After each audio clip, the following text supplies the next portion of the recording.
മുൻമന്ത്രി K M മാണിയുടെ സ്മരണ നിലനിർത്തുന്നതിനായി കെ എം മാണി ഫൗണ്ടേഷന് K M Mani memorial institute for social transformation സ്ഥാപിക്കുന്നതിനായി തിരുവനന്തപുരം നഗരത്തിൽ സ്ഥലം അനുവദിച്ചു. ഭൂമി കൈമാറ്റത്തിന് മന്ത്രിസഭ യോഗം അനുമതി നൽകുകയായിരുന്നു.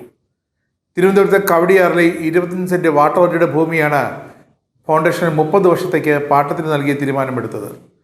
ഭൂമി മറ്റ് ആവശ്യങ്ങൾക്ക് ഉപയോഗിക്കരുത്, ഉപപാട്ടത്തിനോ തറ വാടകയ്ക്കോ നൽകാൻ പാടില്ല തുടങ്ങിയ ഉപാധികളോടെയാണ് ഫൗണ്ടേഷന് സർക്കാർ ഈ ഭൂമി കൈമാറാൻ തീരുമാനിച്ചത്. തോമസ് ഐസക് ധനമന്ത്രി ആയിരുന്നപ്പോഴാണ് എതിർചേരിലായിരുന്ന മുൻ ധനമന്ത്രി കൂടിയായ കെ എം മാണിക്ക് അദ്ദേഹത്തിൻ്റെ പ്രാധാന്യം ഉൾക്കൊണ്ടുകൊണ്ട് തന്നെ ഒരു സ്മാരകം നിർമ്മിക്കാൻ 2020-21 ബജറ്റിൽ 5 കോടി രൂപ പ്രഖ്യാപിച്ചത്. തുടർന്ന് കെ എം മാണിയുടെ കർമ്മമണ്ഡലം കൂടിയായ തലസ്ഥാനത്ത് ഉചിതമായ സ്ഥലം കണ്ടെത്താനുള്ള ശ്രമങ്ങൾ നടക്കുകയായിരുന്നു.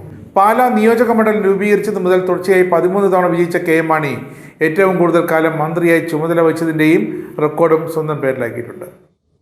25 വർഷം മന്ത്രിയായിരുന്ന അദ്ദേഹം നിയമസഭയിൽ 13 ബജറ്റുകളാണ് അവതരിപ്പിച്ചത്. ഏറ്റവും കൂടുതൽ മന്ത്രിസഭകളിൽ അംഗമായി എന്ന റെക്കോർഡും കെ എം മാണിക്ക് തന്നെയാണ്. നിയമമന്ത്രി, ആഭ്യന്തരം, റവന്യൂ, ജലസേചനം, വൈദ്യുതി, തുറമുഖം, മുനിസിപ്പൽ അഡ്മിനിസ്ട്രേഷൻ തുടങ്ങിയ വകുപ്പുകളും അദ്ദേഹം കൈകാര്യം ചെയ്തിട്ടുണ്ട്.